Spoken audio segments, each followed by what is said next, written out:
मसीह यसू में मेरे अजीजों, मैं प्रभु यीशु मसीह के जिंदा मुबारक नाम में आप सबको सलाम अर्ज करता हूं। आज की इबादत में आपको वेलकम कहता हूं। प्रियजनों, में हमेशा आपको अपनी दुआओं में रखता हूं। खुदा का फजल आप सबके साथ रहे। धन्यवाद करते हैं आज की सात्विक संगति के लिए। अजीजों, आज जो कलाम का हिस्सा खुदा बाप ने हमारे मेडिटेशन के लिए रखा है वो पुराने नियम में गिनती की पुस्तक और 2 अध्याय 25 से 31 आयत, the book of numbers from old testament chapter 2 versus 25 to 31।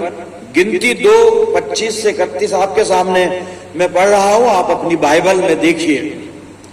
और शिमाल की तरफ अपने दलों के मुताबिक दान की छावनी के झंडे के लोग हों और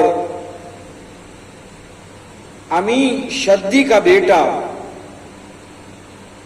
अखयाजर बनी दान का सरदार हो। और उसके दल के लोग जो शुमार किए गए थे वो 62,700 थे। इनके करीब आशर के कबीले के लोग डेरे लगाएं और अकरान का बेटा फजैल बनी आशर का सरदार हो। और उसके दल के लोग जो शुमार किए गए थे वो 41,500 थे। फिर नफ्ताली का कबीला हो और ईनान का बेटा अखीरा बनी नफ्ताली का सरदार हो।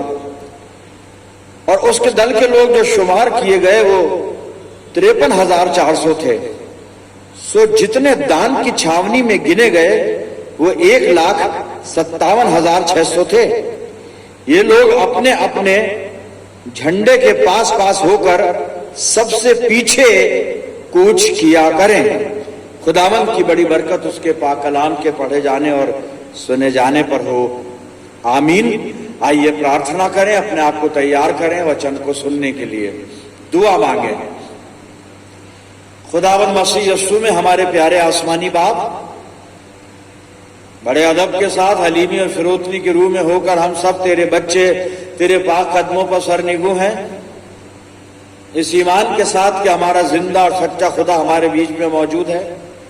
आए बाप, ये वक्त है तेरे जिंदा और मुबारक कलाम पर मनन करने का। हम इल्तिजा करते हैं हम में से हर एक को पवित्र आत्मा का अभिषेक प्रदान कर कि पाक रूह की रहनुमाई में होकर हम तेरे कलाम को सुने, समझें और इसको अपनी जिंदगियों में जज्ब करें। आसमानी बाप, हमारे चारों तरफ अपने पाक फरिश्तों की सेना का बाड़ा बांधना कि शैतान हमें किसी भी तरह से दखल ना देने पाए। आसमानी बाप, जब हम तेरी वेदी पे से उठकर अपने घरों को रुखसत होते हैं तो तुझसे बहुत सी रूहानी आशीषें लेकर जाने वाले हों।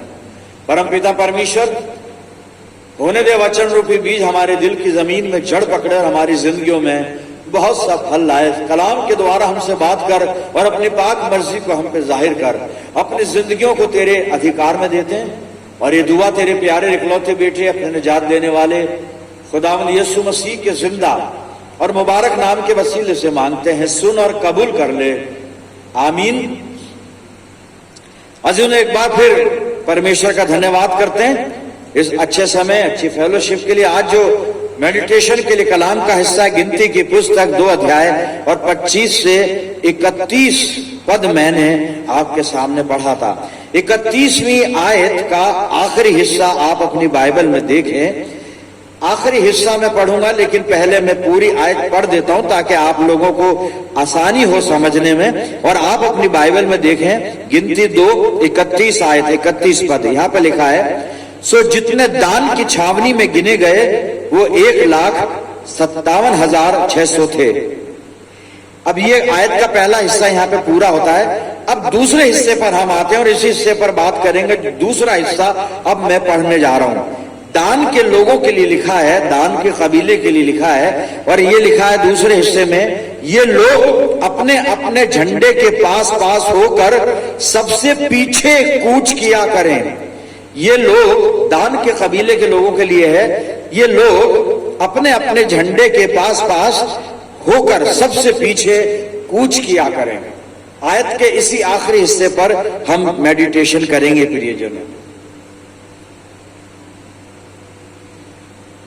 यहां क्या क्या चीज है, यहां पर कलाम क्या बता रहा है हमें? बनी इस्राइल बेयाबान में है और कनान की तरफ जा रहे हैं, मुल्क के कनान की तरफ। खुदा बाप इनको मूसा, हारून और यहोशू की अगुवाई में लेकर वहां पर पहुंचाएगा। और अब ये दल बांध कर जा रहे हैं और कबीलों के हिसाब से गामजन है।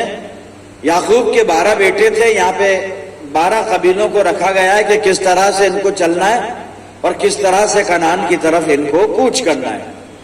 और ये 12 कबीलों में आखिर में जो कबीला है, यहां पे जिक्र है दान के कबीले का। और इनके लिए 31 पद के दूसरे हिस्से में हमने अभी पढ़ा था कि ये लोग अपने अपने झंडे के पास पास होकर सबसे पीछे कूच किया करें। 12 कबीले, याकूब के 12 बेटों के 12 कबीले बने आगे चलकर, और ये जा रहे हैं। और दान के कबीले को सबसे पीछे चलना है, सबसे पीछे रहकर कूच करना है, सबसे अंत में, सबसे आखिर में इसको चलना है। मेरे अजीजों, दान के कबीले को, दान कौन है थोड़ा सा इसके बारे में मालूम कर लेते हैं। याकूब की बीवी राहेल के कोई औलाद नहीं हुई और याकूब की पहली बीवी लिया के 4 बेटे हुए। राहेल ने याकूब से कहा कि मेरे कोई संतान नहीं है, तो मेरी दासी बिल्हा, मैं इसको तुझे मेरी जगह पत्नी होने के लिए देती हूं और इससे मुझे तू संतान देना ताकि मैं संतान वाली बन जाऊं। और तब राहेल के अनुसार, कहने के अनुसार याकूब ने किया और लिया से फिर याकूब के 5वां बेटा हुआ। और उस 5वें बेटे का नाम, जो कि राहेल का बेटा कहलाया। राहेल को ये पहला बेटा बिल्हा से, जो उसकी दासी थी, उससे प्राप्त हुआ।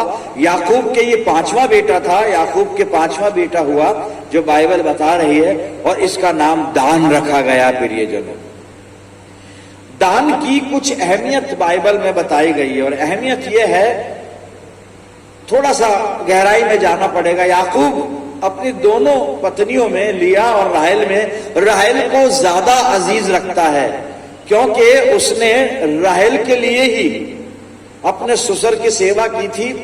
लेकिन वहां पे बहुत सारी बातें हैं जो अभी हम नहीं करेंगे। और उसकी शादी पहले लिया से हुई, लेकिन बाद में राहेल से हो गई। जो वहां का दस्तूर और कल्चर था, संस्कृति, उसके अनुसार राहेल भी उसको मिल गई। लेकिन जब अपनी दोनों पत्नियों के साथ रह रहा है तो लिया के 4 बेटे हो गए, लेकिन राहेल के कोई संतान नहीं है। और तब राहेल ने बिल्हा, जो उसकी दासी थी, वो याकूब को ये कहकर दी कि मेरी जगह पत्नी का फर्ज निभाएगी और इससे तू संतान पैदा कर, और जो संतान पैदा होगी वो मेरी कहलाएगी। तो राहेल के, अब जो मैं कह रहा हूं उसको सुनिए और समझिए। राहेल के संतान नहीं हुई, लेकिन संतान की जो दासी बिल्हा ने राहेल के लिए पुत्र जन्मा, और वो पुत्र राहेल का कहलाया। राहेल का ये पहला बेटा है दान। और राहेल याकूब को अजीज है, मतलब ये है, मैं ये बताना चाह रहा हूं कि दान याकूब को भी बहुत अजीज है। 5वां बेटा है, 12 बेटे हुए, ये 5वां बेटा है। लेकिन याकूब को इसलिए अजीज है कि वो उसकी अजीज बीवी का पहला बेटा है।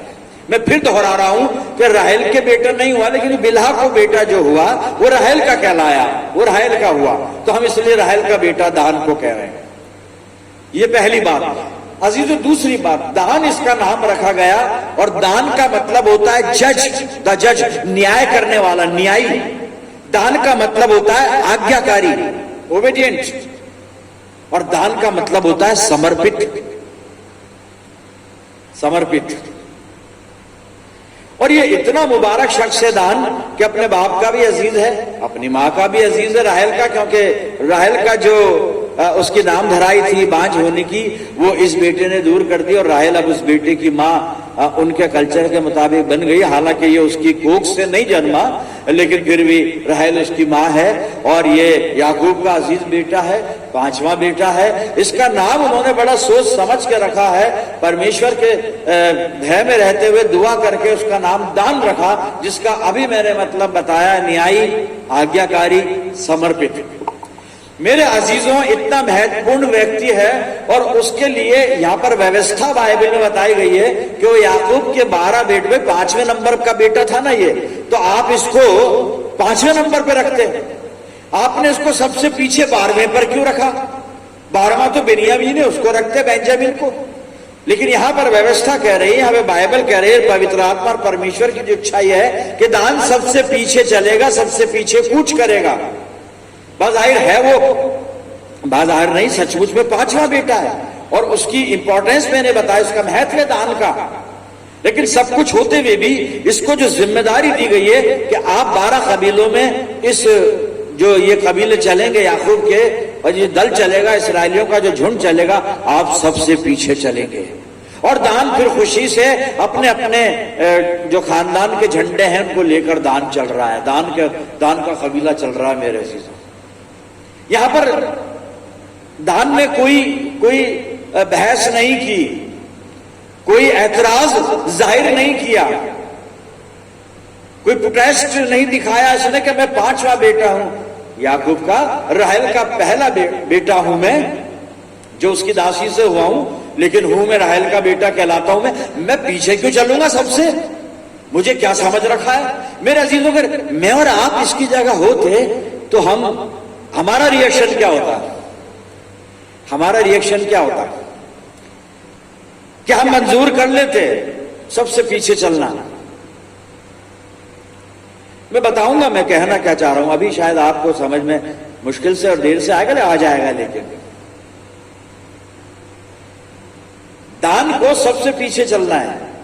अगर आपको कह दिया जाए आप सबसे पीछे बेंच पर बैठेंगे जाकर, और चर्च में जुलूस निकलेगा सबसे पीछे चलेंगे, और चर्च में कोई फंक्शन होगा सबसे आखिर में बैठेंगे, शायद अच्छा नहीं लगेगा हमको। क्वेश्चन आ जाएगा यहां पे, प्रेस्टीज का क्वेश्चन, कि हमारी कोई प्रेस्टीज है, हमारी कोई जगह है साहब कलीसिया में? अजीजों, ये ह्यूमन नेचर है। हम परमेश्वर के राज्य में ऊंचा पद चाहते हैं, ऊंचा स्थान चाहते हैं, ऊंची जगह चाहते हैं, कोई ऊंची पोस्ट हमें मिल जाए, प्रॉपर्टी कमेटी का चेयरमैन, ट्रेजरर, सेक्रेटरी, जनरल वगैरह वगैरह, बहुत सारी चीजें, क्या क्या बोला जाए, हम ये चाहते हैं। डिस्ट्रिक्ट सुपरिंटेंडेंट वगैरह वगैरह, ये सेवाएं हैं, ये सेवाएं हैं। अजीजों, चर्च में एक सेवा और है, वो कोई लेना नहीं चाहता। चर्च में तो बहुत सेवाएं, एक सेवा चर्च की है, चर्च बैरर की के घंटा बजाना है दोनों टाइम और बेंचें साफ करनी है, वो कोई लेना नहीं चाहेगा। छोटा पद है पादरी साहब, कैसी बात कर रहे, हम ये काम करेंगे? हमने क्यों रखा है यहाँ पे इतने नौकरों को चर्च में? वो करें, हम क्यों करें?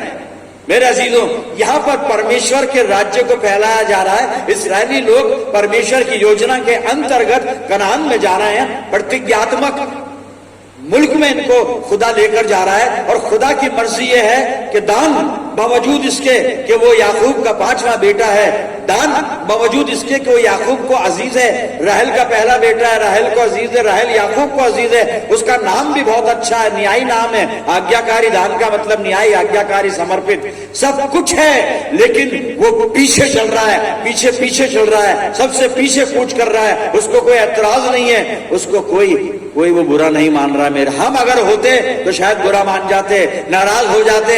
कई बार जब चर्च में हमारी इच्छा नहीं चलती, हम चर्च छोड़ देते हैं साहब, किसी दूसरी डिनोमिनेशन में चले जाते हैं, या फिर घर में अपना ही चर्च शुरू कर लेते हैं। लो साहब, हो गया। हम खुदा की खिदमत में, मेरे अजीजों, हम कौन सी जगह लेना चाहेंगे? आप में से बहुत से हैं जो परमेश्वर की सेवा में संलग्न है, सम्मिलित है, मुझे मालूम है, पर आप किस पद पर सेवा करना चाहते हैं?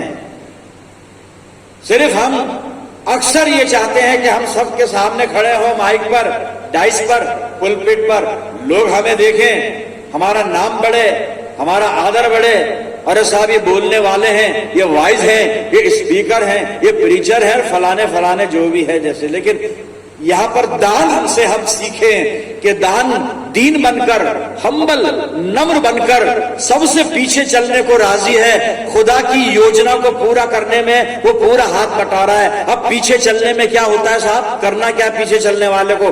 पीछे चलने वाले को बहुत काम करने हैं। अपने लोगों के लिए है, अगवा तो चला जाता है मुंह उठा के आगे, पीछे झुंड चला जाता है। लेकिन जो पीछे है उसको बहुत से फराइज हैं, बहुत से कर्तव्य हैं। इसको दान का कबीला अगर पीछे चल रहा है तो इसको बड़े महत्वपूर्ण कार्य करने मेरे अजीजों, खुदावन की योजना को पूरा करने के लिए। और इसको क्या काम करना है? सबसे पहले इसका कबीला पीछे है।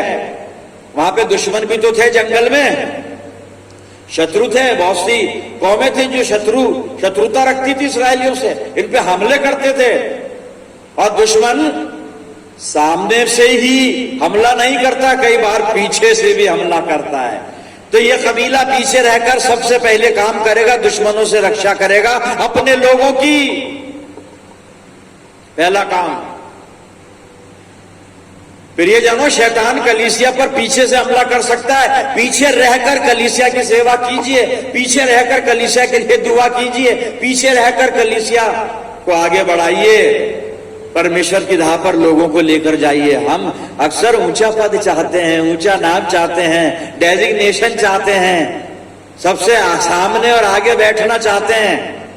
ऐसा नहीं, परमेश्वर की सेवा में पीछे रहकर भी बहुत से काम होते हैं। पहला काम दान के कबीले का था, शत्रुओं से रक्षा करना, क्योंकि दुश्मन पीछे से भी तो अटैक कर सकता है। दूसरा काम, जब ये इतने लाखों लोग जा रहे हैं, बेचारों का कईयों का सामान छूट जाएगा, और इतनी भीड़ में तो हो सकता है किसी का बच्चा भी खो जाए, वो भी रह जाए पीछे। ये खेतों में से होकर जा रहे हैं, मैदानों में से होकर जा रहे हैं, इनका बहुत सी बिलोंगिंग्स वहां पर छूट सकती है, मिस हो सकती है। ये पीछे चलने वाले लोग उन चीजों को बटोर कर लाएंगे और अपने लोगों को पहुंचाएंगे। कलीसिया में बहुत से लोग पीछे छूटे में हैं, आत्मिक रूप में खो चुके हैं, आत्मिक जीवन में भ्रष्ट हो चुके हैं, गुनाहों में पड़े हुए हैं, पीछे छूट गए, परमेश्वर के राज्य से पीछे छूट गए। मेरे अजीजों, आप पीछे चलकर उन्हें अपने साथ लेकर आइए, साथ लेकर आइए, ताकि वो खुदा की बादशाहत में दाखिल हो सकें। हम क्या कर रहे हैं मेरे अजीजों? परमेश्वर की योजना में हाथ बटाने के लिए आगे रहना जरूरी नहीं, ऊंचे पद पे रहना जरूरी नहीं, ऊंचा स्थान पाना जरूरी नहीं, सबसे फ्रंट बेंच पर बैठना जरूरी नहीं। खुदा का काम तो हर तरह से होता है, खुदा की सेवा हर तरह से। कलीसिया में जो पिछड़े लोग हैं उन्हें बचाना है ना, तो पीछे हैं वो, आगे नहीं मिलेंगे, पीछे मिलेंगे, चर्च के बाहर घूमते हुए मिलेंगे। उन्हें ले आइए, उन्हें भी ले आइए परमेश्वर की बादशाहत में। प्रियजनों, ये कलीसिया के वो लोग हैं जो खोए हुए हैं, मिस हुए हुए लोग हैं, थके माने हैं, गुनाहों में दबे हुए हैं, इनको लेकर आना होगा। लेकिन ये कब होगा? जब हम पीछे रहकर निगरानी करेंगे अपनी कलीसिया की, अपने झुंड की। दान यही काम कर रहा है, वो पीछे पीछे चल रहा है और बड़ी खुशी से चल रहा है। हमें खुशी से ये काम करना पड़ेगा, दूसरों को बचाना है, दूसरों का ध्यान रखना है, दूसरों की खिदमत करनी है। मेरे अजीजों, व्यवस्था विवरण 22 और 4 पद में खुदा बाप ने एक नियम दिया था इसराइलियों को। वो नियम सुनिए क्या है। व्यवस्था विवरण 22:4 में लिखा है, तू अपने भाई के गधे या बैल को मार्ग पर गिरा हुआ देखकर अनदेखी मत करना, उसे घर ले आना। यह मत सोचना कि जिसका है वो आकर उठाएगा। यही हमें करना है कलीसिया में। जो हमारे भाई खो चुके हैं उन्हें ढूंढ कर लाना है कलीसिया में। जो भटक चुके हैं हमारे अजीज, उन्हें ढूंढ कर लाना है कलीसिया, खुदा के पास। कलीसिया का मतलब खुदा के पास लाना है। यही है परमेश्वर की सेवा, हमें यही काम करना है। दान बनना है हमें। दान पीछे पीछे चल रहा है, किसी से कोई ऑब्जेक्शन नहीं, कोई लड़ाई नहीं, कोई बुरा मानने वाली बात नहीं। पादी साहब टीसी दे दो, हम तो दूसरे चर्च में जाएंगे, हमें यहाँ कोई नहीं पूछता। अरे भाई, सबको पूछते हैं, सबको पूछते हैं, सबको पूछते हैं।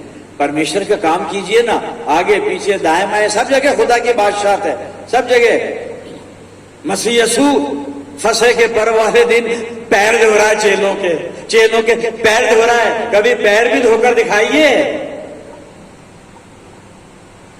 हम सरों पर ही हाथ रखते रहते हैं, कभी पैर तक भी पहुंचे हैं, पैर भी धोकर दिखाएं। यीशु मसीह ने नमूना दिया है। दीन बनना है सेवा में, नम्र बनना है प्रियजनों। अय्यूब को परमेश्वर ने अप्रूवल दिया, शैतान को चैलेंज कर दिया, मेरे दास पे दृष्टि की तूने, कितना पवित्र है, कितना खरा है, बुराई से दूर रहता है। काहे को साहब, अय्यूब साहब ऐसा क्या कर रहे हैं? बताते हैं अय्यूब क्या कर रहा है। अय्यूब वही काम कर रहा है जो खुदा चाहता है। मैं अय्यूब की पुस्तक और 4 अध्याय 3 और 4 पद पढ़ रहा हूं, सुनिएगा। अय्यूब यही काम कर रहा है। अय्यूब 4, 3 और 4 पद सुन। ये एलीपज है इसका मित्र, और एलीपज अय्यूब को बता रहा है कि भाई तू इतना निराश क्यों है? तूने तो खुदा की खिदमत की है, खुदा का भय माना है, खुदा के साथ साथ चला है, इतना निराश मत हो। और तूने अच्छे अच्छे काम किए, और क्या काम किए? एलीपज वही बता रहा है यहां पे। सुन, तूने बहुतों को शिक्षा दी है और निर्बल लोगों को बलवंत किया है। यही तो करना है हमें। दान यही कर रहा है, पीछे पीछे रहकर। जो कमजोर है ना, चल नहीं पा रहे, थक गए, भाई उनको साथ लेके चलना। वो कैसे बैठे रह जाएंगे पीछे? वो कैसे पीछे रह जाएंगे? वो अकेले रह गए तो कोई मार देगा उनको, या जंगली जानवर खा जाएगा। उनकी भी तो चिंता करनी है। कलीसिया में जो लोग पीछे रह गए, शैतान फाड़ डालेगा उन्हें। पतरस कहता, फाड़ खाने वाले शेर की तरह दुबका हुआ बैठा है। मेरे अजीज तो पीछे चलिए और संभालिए सबको। हाँ सुनिए एलीपज और क्या कह रहा है। और निर्बल लोगों को बलवंत किया है, गिरते हुओं को तूने अपनी बातों से संभाल लिया, और लड़खड़ाते हुए लोगों को तूने बलवंत किया है। ये सेवा है मेरे अजीजों, this is the ministry. Sermon दे लेना ये मिनिस्ट्री नहीं है। सेवा ये है कि हम लोगों का कंसर्न अपने दिल में पैदा करें, चिंता करें लोगों की, उनके आत्मिक जीवन की, प्रियजनों। और ये तब होगा जब हम पीछे चलेंगे, तब पीछे से सब कुछ सामने साफ साफ दिखाई देगा। मैं इधर देख रहा हूं, पीछे क्या हो रहा है मुझे नहीं मालूम। लेकिन अगर मैं पीछे चला जाऊंगा, इसके भी पीछे, तो यहां क्या हो रहा है मुझे मालूम चल जाएगा। बस हमें यही करना है, अपनी कलीसिया को, अपनी मंडली को इस तरह संभालना है प्रियजनों। खोए हुओं को लेकर आना है खुदा के पास, भटके हुओं को लेकर आना है। ये अय्यूब ये काम कर रहा है, और हमारे खुदावंद मसीह यीशु ने यही काम किया, यही सेवा की प्रियजनों। आकर हमें प्रभु यीशु मसीह का नमूना वो ग्रहण करना है। यीशु मसीह ने क्या किया? बहुत से काम किए, लेकिन ये भी किया, खोए हुओं को ढूंढा। कहता है मैं खोए हुओं को ढूंढने उनका उद्धार करना है। एक हवाला पढ़ूंगा मैं, यूहन्ना रचित सुसमाचार और 6 अध्याय 38 और 39 पद को सुनिएगा। यहां क्या लिखा है? क्योंकि मैं अपनी इच्छा नहीं वरन अपने भेजने वाले की इच्छा पूरी करने के लिए स्वर्ग से उतरा हूं। पहले तो हम इस बात के लिए तैयार हो जाएं, चर्च में, कलीसिया में, ये आपकी या मेरी इच्छा नहीं चलेगी साहब। हम ये चाहते हैं, आपकी इच्छा और मेरी इच्छा नहीं चलेगी। कलीसिया में इच्छा चलेगी भेजने वाले की, जिसने हमें चुना है, भेजा है सेवा के लिए, खुदा बाप की। जी मैं फिर से पढ़ता हूं 38 पद। क्योंकि मैं अपनी इच्छा नहीं वरन अपने भेजने वाले की इच्छा पूरी करने के लिए स्वर्ग से उतरा हूं, और मेरे भेजने वाले की इच्छा यह है कि जो कुछ उसने मुझे दिया है उसमें से मैं कुछ ना खोऊं। अगर आप कलीसिया में से किसी को खो रहे हैं तो आप भटके हुए हैं खुद, आप खुदा का काम नहीं कर रहे हैं, चाहे प्रीस्ट हो चाहे लेमेन हो। मैं अपने लिए भी कह रहा हूं, यीशु मसीह कह रहा है कि खुदा की इच्छा ये है, मेरे बाप की इच्छा ये है कि उसने जो मुझे दिया है, उन लोगों को जो मुझे दिया है, उनमें से मैं किसी को ना खाऊं, परंतु उसे अंतिम दिन फिर जिला उठाऊं। जिंदगी की बात करता है कि मैं उसको जीवन दूं। हम कितनों की रूहानी जिंदगी की फिक्र में रहते हैं मेरे अजीजों। हमने करिए कभी कलीसिया के आत्मिक जीवन की चिंता की है क्या? कलीसिया में बहुत लोग होते हैं, बड़े बड़े काम करने को बड़े उत्सुक रहते हैं, हम ये कर लें, हम वो कर लें, हम ऐसा कर लें, हम ये बाबुल की मीनार बना लें, ये कर लें, वो कर लें। लेकिन बहुत कम लोग होते हैं जो ये कहते हैं कि पास्टर बैठे चर्च में, बैठे अल्टर के सामने, और जो वीक लोग हैं, आत्मा में कमजोर है, उनके लिए दुआ करें। कोई दुआ करने को तैयार नहीं होता, बहुत कम होते हैं। बहुत कम है, बहुत कम है ऐसे लोग कि जिनको अन्य लोगों के आत्मिक जीवन की चिंता है। बाकी हमें हर चीज की चिंता रहती है, हर चीज की चिंता। जो सांसारिक बातों में हम कहीं पीछे रहना नहीं चाहते। कई लोग तो पास्टर को परेशान कर देंगे, पैसा भी काम तो होना ही होना है। हाँ, सारे काम होने, लेकिन सबसे बड़ा काम यह है कि हम रूहों को बचा लें, आत्माओं को बचा लें। ये सबसे बड़ा काम है मेरे जीनों। और यीशु मसीह अपने बाप की मर्जी को पूरा कर रहा है। यहां पर प्रश्न है, क्या मैंने अपने स्वर्गीय पिता आसमानी बाप की मर्जी को पूरा किया है या कर रहा हूं? क्या मैं क्या कर रहा हूं? मुझे दान बनना पड़ेगा, सबसे पीछे रहकर सबको संभालना पड़ेगा, सबको सपोर्ट करना पड़ेगा, सबकी रक्षा करनी पड़ेगी, सबका ध्यान करना पड़ेगा, सबकी केयर करनी पड़ेगी। यह है सेवा प्रभु की मेरे अजीजों। यहूदा ने खत लिखा, बड़ा छोटा खत है, उसका एक ही अध्याय है। मैं उसको खोल रहा हूं, यहूदा की पत्री।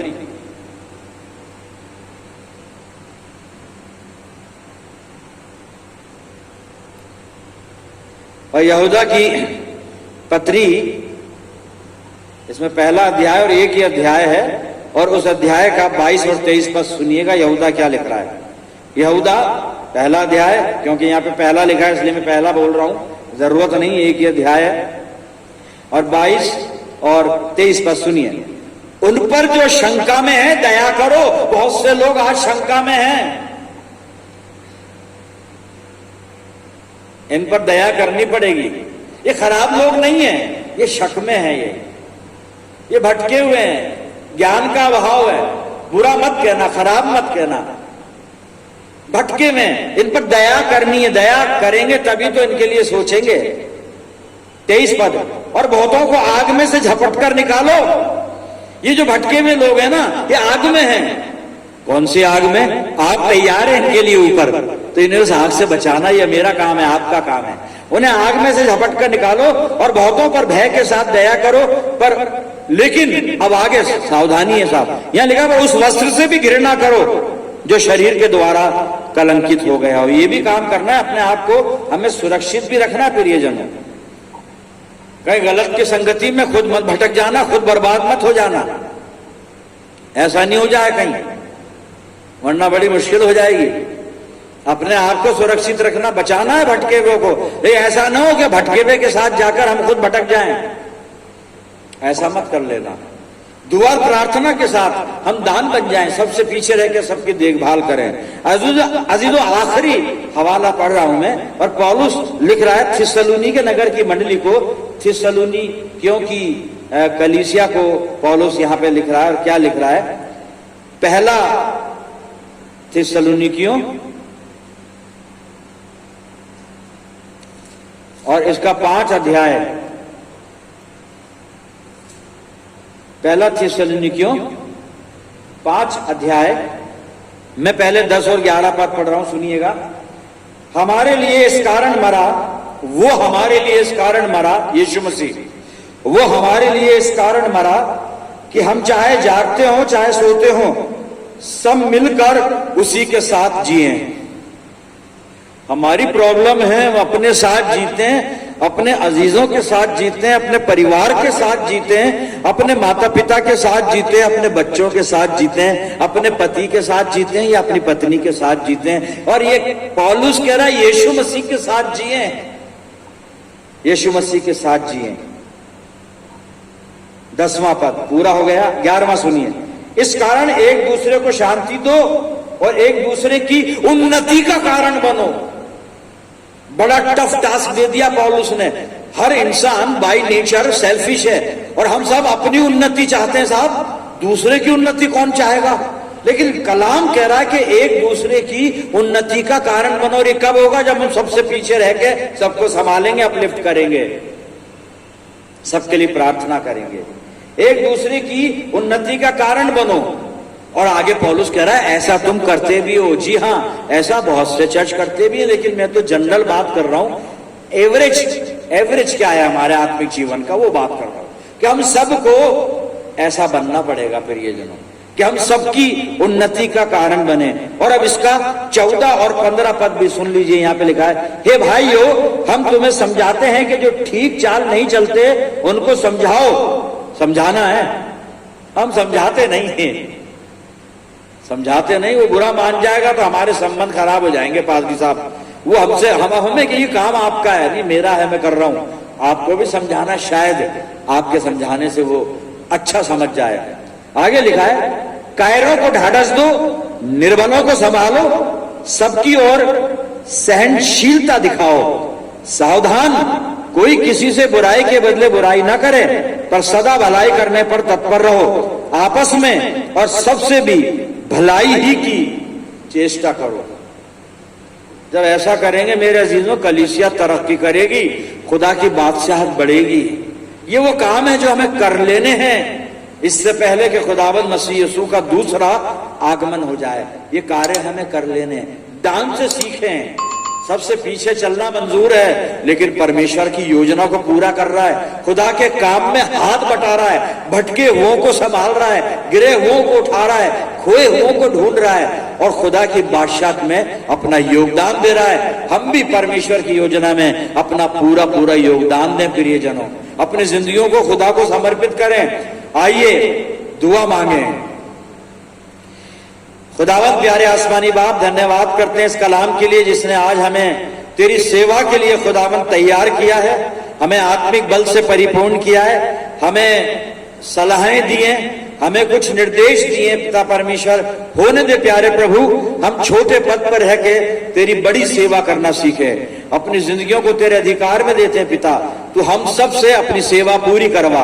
प्रभु जी, मैं दुआ करता हूं जितने लोग इस दुआ में मेरे साथ हैं, इन सब अजीजों पर तेरी शफकत, रहमत और बरकत का साया हमेशा बना रहे। प्यारे आसमानी बाप, हम सब मिलकर पूरे आलम के लिए दुआए खैर मांगते हैं। परम पिता परमेश्वर, अपनी जिंदगियों को तुझे सौंप देते हैं, अपनी पवित्र इच्छा हमारे जीवन में पूरी हो, ऐसा होने देना पिता परमेश्वर। सब कुछ तेरे हवाले करते प्रभु, और ये प्रार्थना तेरे प्यारे पुत्र अपने उद्धार करता खुदावंद यीशु मसीह के जिंदा और मुबारक नाम के वसीले से मांगते हैं। सुन और कबूल कर ले, आमीन। अब हमारे प्रभु यीशु मसीह का अनुग्रह, पिता परमेश्वर का प्रेम, पवित्र आत्मा की सहभागिता हम में से हर एक के साथ, हमारी समस्त मंडलियों के साथ और समस्त विश्वासियों के साथ अब से लेकर हमेशा तक होती रहे, आमीन।